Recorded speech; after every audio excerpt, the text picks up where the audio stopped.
কাউন্টারও অনেক। আমাদের বাসটা ছিল শ্যামলী কাউন্টারের সামনে। পরে আমরা খেয়ে দিয়ে চলে আসলাম বাসের মধ্যে। বাসে এখন উঠবো, বাস চলা শুরু করবে। বাস এখন হয়তো ছেড়ে দিলে হয়তো একদম বেনাপোলে গিয়ে দাঁড়াবে হয়তো। এর আগে মনে আর কোথাও দাঁড়াবে কিনা শিওর জানি না। তারপরে আমার এখন ঘুম পাচ্ছে প্রচুর। পরে ঘুমিয়ে পড়লাম, ঘুম থেকে উঠে চলে আসলাম বেনাপোলে। বেনাপোলে এসে পাসপোর্ট ভিসা সব কিছু রেডি রেখে সিরিয়াল লাইন ধরে গেলাম। কেন এখন বাজে সকাল 6টা 7টা, বেনাপোলে চালু হবে 8টার দিকে।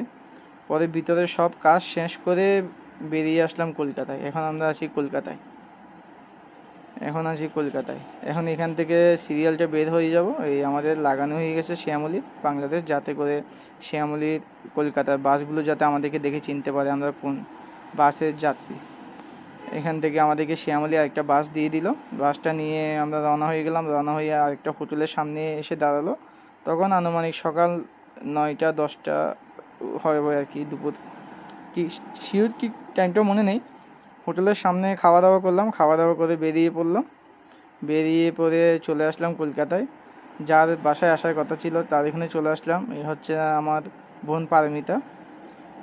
এইটা হচ্ছে ওদের 2তলা বাড়ি। ও আসার সাথে সাথে আমাদের জন্য চা নিয়ে আসলো, খাবার দাবারের ব্যবস্থা করলো, খাবো। আর উপর থেকে ভিউটা একটু দেখলাম কলকাতা কেমন। সেই লাগছে, মনের মধ্যে আনন্দ কিন্তু হেভি হচ্ছে যে কলকাতায় চলে আসলাম বোনের বাসায়। খাবো দাবো, ঘুরবো, অনেক আনন্দ করব সব। এটা হচ্ছে রঙ্গলি মল। তাদের এখানে সব পাওয়া যায়।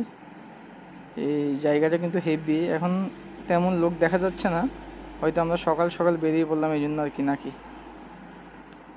যাবো একদিন রঙ্গলি মলের ভিতরে যাব ঘুরতে, কিন্তু এখন আগে সেরে নিই। এখন ওদের ঘরে গেলাম, নিজেরা ঘুরলাম, একটু মন্দির দর্শন করলাম। এখানে একটা জিনিস ভালো লাগলো যে এখানে বিভিন্ন জায়গার মধ্যে মন্দির আছে, দেখতে হেব্বি লাগে।